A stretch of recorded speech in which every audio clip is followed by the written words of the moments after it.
which overshadowed anything coming from Libya. The idea of extrajudicial assassinations just days after NATO attempted to assassinate Gaddafi and ended up killing his son and grandchildren. Once again, we see another type of extrajudicial assassination going on, which, of course, is an international war crime. But in this case, it's okay because it's the boogeyman that everyone loves to hate.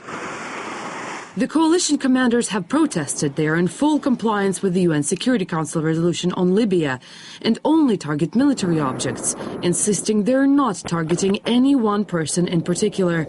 This despite 2 recent airstrikes targeting known whereabouts of Gaddafi.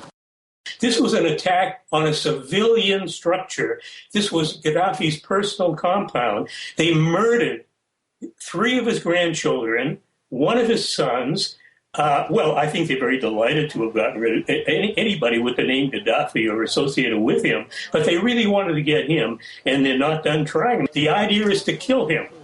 This was a war crime, but of course being in Libya at all is a war crime.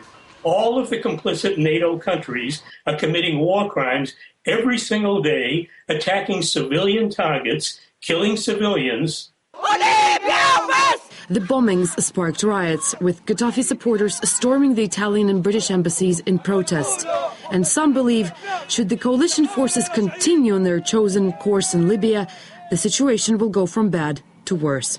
NATO's activities has only strengthened the loyalties and resolve of Gaddafi supporters. For each bomb that's dropped on Tripoli and other Gaddafi loyalist strongholds, it's just the psychology of war anywhere. When you bomb a resisting group, their resolve gets stronger. And as history shows, the situation in Libya may follow a course already familiar to Western politicians.